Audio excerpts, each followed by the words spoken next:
ये है volatile components, ये प्योर ए है, ये प्योर बी है। समझ में लूंगा पहले प्योर ए, ये ए है, लिक्विड ए, हम लिखेंगे इसको, ए को हम क्या मान के चलेंगे सॉल्वेंट, बी को क्या मान के चलेंगे सोल्यूट। और कंडीशन भी यहाँ पे याद रखेंगे, A is more volatile than B, more volatile than B, याद रखना है। तो इसमें मैंने क्या लिया, शाबाश, इसमें मैंने बी ली। तो ए मोर वोलाटाइल है as compared to be.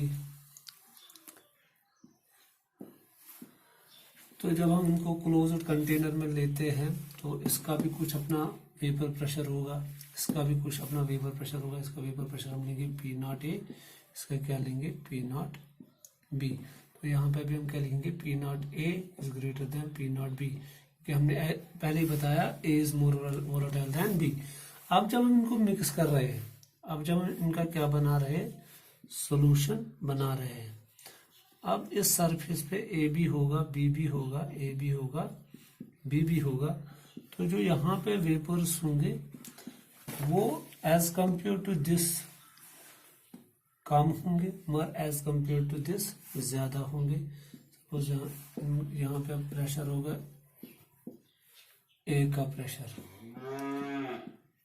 In vapours का जो प्रेशर होगा वो हमने पी नॉट बी से रिप्रेजेंट किया, और इन ए का जो प्रेशर होगा वो हमने रिप्रेजेंट किया P not a, that mean it is pure form.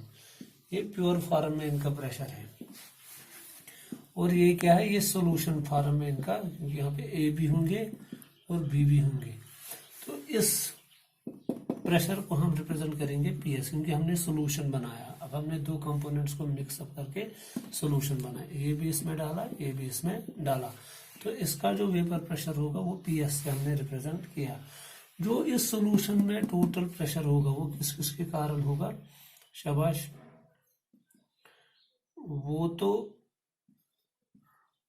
होगा, उसमें प्रेशर जो होगा वो पी ए के कारण भी होगा, क्योंकि इसमें अब ए बी है प्लस पी बी, दोनों की वजह से होगा। क्योंकि पी एस जो यहाँ पे है, यहाँ पे अब ए बी है और यहाँ पे अब बी भी है।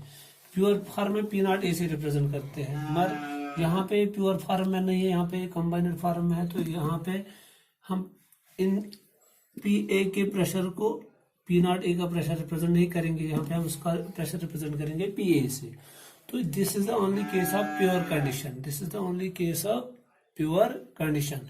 तो हम क्या करेंगे, यहाँ पे हम देखेंगे, क्योंकि अकॉर्डिंग टू रेवोल्टास लॉ किसी भी वोलेटाइल कंपोनेंट का जो वेपर प्रेशर होता है, पार्शियल वेपर प्रेशर होता है, किसी भी सॉल्यूशन में होता है, वो उसके प्योर वेपर प्रेशर के बराबर होता है और उसके मोल फ्रैक्शन के बराबर होता है। That mean it is equal to, शाबाश, P S is equal to, इस तरह हम लिखेंगे X A P not A plus X B P not B.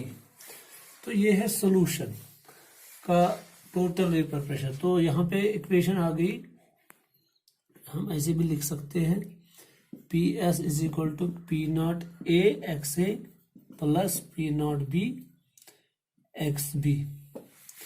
तो आपको पता है X A plus X B किसके बराबर होता है, वो 1 के बराबर होता है। एक्स ए किसके बराबर होता है, 1 minus X B.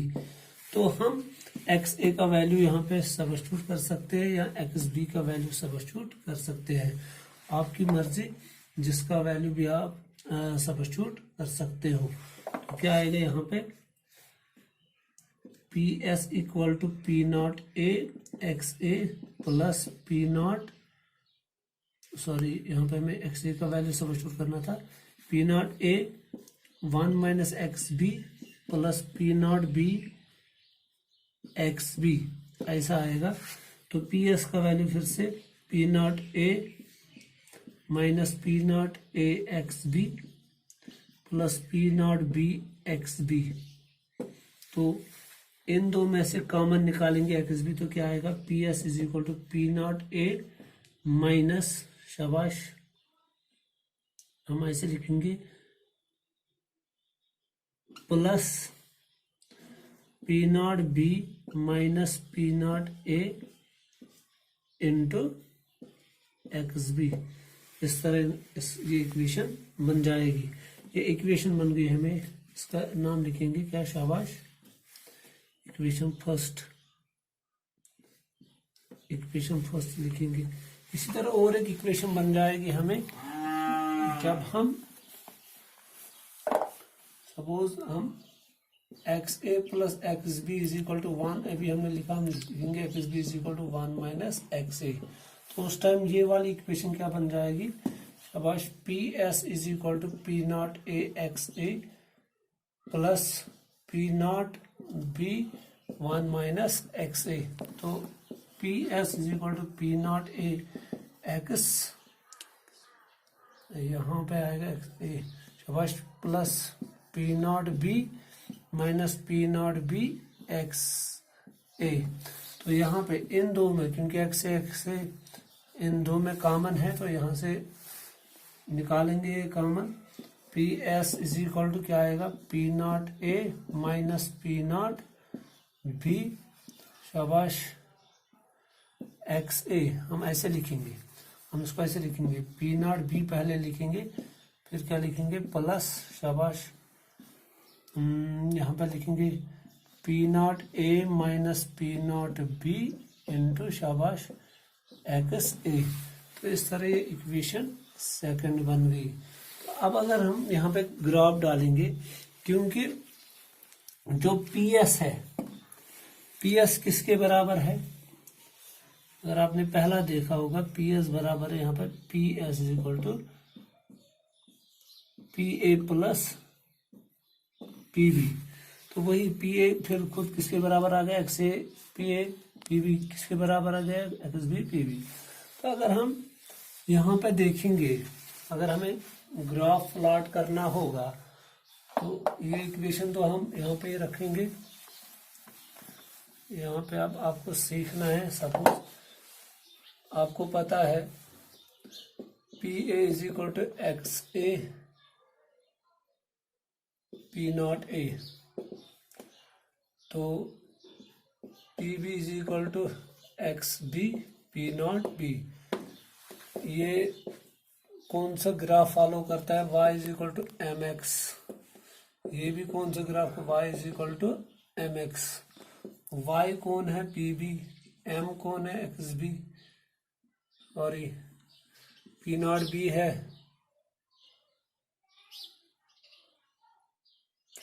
P not B है एक्स बी, और m कौन है, P naught, sorry X B जो है वो x है, पी नॉट बी कौन है, वो m है। इसी तरह वहां पे भी है। अगर हम ग्राफ प्लॉट करेंगे तो हम ऐसे ग्राफ डालेंगे। इन दोनों के लिए मैं एक ही ग्राफ डालूंगा। सबसे पहले मैं इस वाले के लिए ग्राफ डालूंगा। सपोज हमें एक साइड में क्या लेना है, शाबाश, पी ए, और दूसरे साइड में हमें क्या लेना है, मोल फ्रैक्शन, मोल फ्रैक्शन, वही होगा मोल फ्रैक्शन। सपोज आप देखो, जब हम अगर हम यहाँ पे वैल्यू देंगे किसका, शाबाश, एक्स ए का, सपोज पहले मैं एक्स ए का वैल्यू दूंगा 0, तो पी ए किसके बराबर आएगा, जब मैं एक्स ए का वैल्यू, तो ये पी नॉट ए के बराबर आएगा। जब इसका वैल्यू क्या, सॉरी ये पी ए, जब एक्स ए का वैल्यू 0 आएगा यहाँ पे, तो सॉरी पी एस,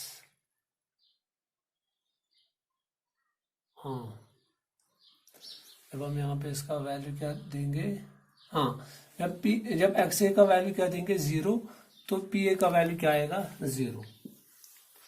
तो एक्स ए क्या है, यहाँ पे एक्स ए क्या रखा मैंने पहले केस में 0, तो उस टाइम पी ए का वैल्यू क्या है 0। समझ आया।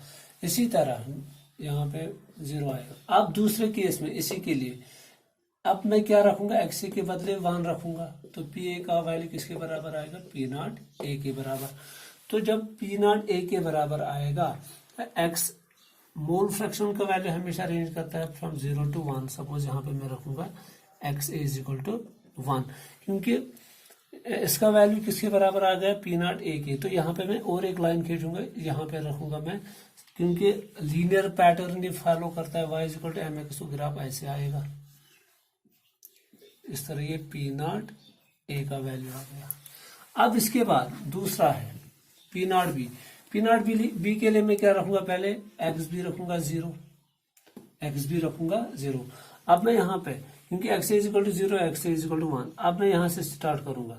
अब मैं एक्स बी क्या रखूंगा, यहाँ पे सपोज मैंने 0 रखा, तो इसका वैल्यू क्या आएगा, इसका वैल्यू भी 0 आएगा, क्योंकि यहाँ पे भी ऊपर वाले साइड में वेपर प्रेशर हम रिप्रेजेंट करते हैं, इस वाले साइड में जो भी वर्टिकल ये वेपर प्रेशर रिप्रेजेंट करते हैं, और जो ये है ये मोल फ्रैक्शन रिप्रेजेंट करते हैं, तो वैल्यू यहाँ पे आएगा।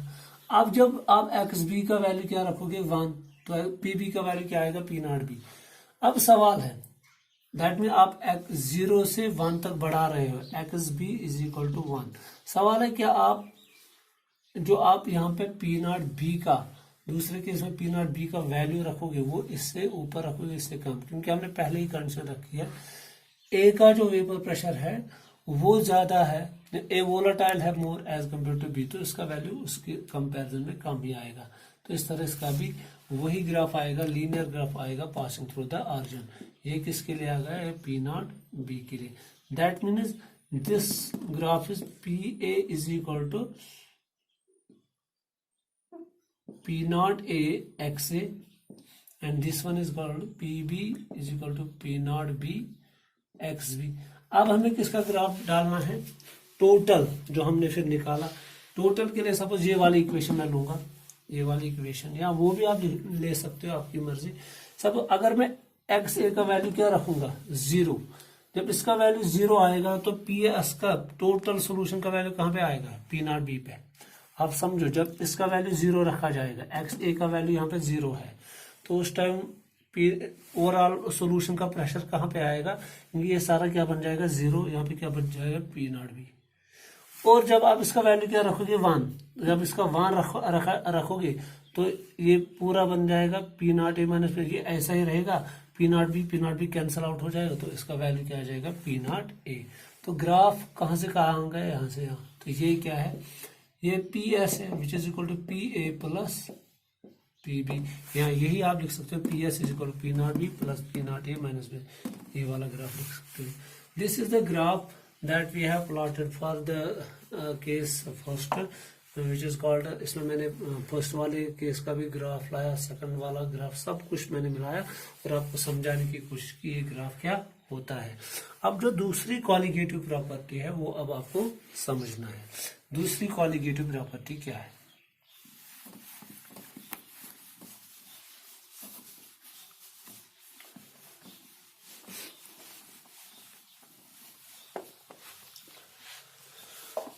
दूसरी कॉलिगेटिव प्रॉपर्टी है elevation in boiling point. Elevation in boiling point, क्योंकि मैंने आपको पहले ही बॉइलिंग पॉइंट की डिफिनेशन बता दी है। व्हाट इज बॉइलिंग पॉइंट, ये वो टेम्परेचर होता है जहां पे वेपर प्रेशर किसका, किसी भी सबस्टेंस का किसके बराबर होता है, becomes equal to external atmospheric pressure.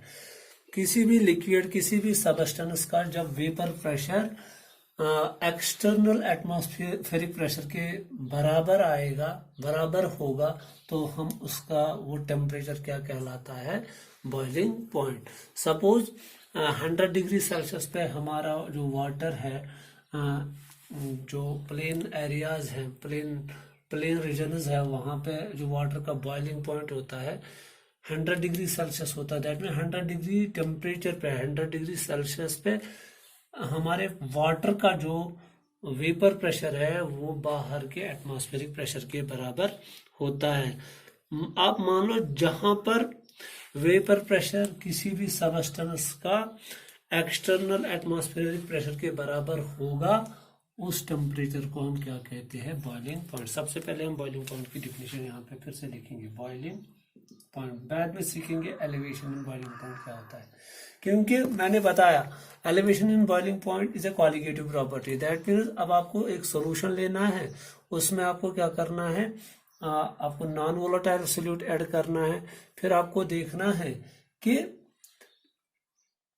उस सॉल्यूशन का जो बॉइलिंग पॉइंट है नॉन वोलेटाइल सॉल्यूट ऐड करने पे गोया कि क्या उसका बॉइलिंग पॉइंट बढ़ेगा या घटेगा, वो आपको देखना, क्योंकि यहाँ पर लिखा है elevation in boiling point, that mean rise होता है as compared to pure form, उसका बॉइलिंग पॉइंट बढ़ जाता है। सपोज अगर मैं वाटर ही लूंगा, फिर अगर हम उसमें नमक डालेंगे, नमक नॉन वोलेटाइल सॉल्यूट है, तो नमक डालने पे अब वो 100 डिग्री सेल्सियस पे क्या बॉयल नहीं होगा, अब उसको उस वाटर को उससे ज्यादा टेम्परेचर लगेगा क्या होने में, बॉयल होने में। तो पहले आप लिखेंगे बॉइलिंग पॉइंट की definition. Boiling point, the temperature at which the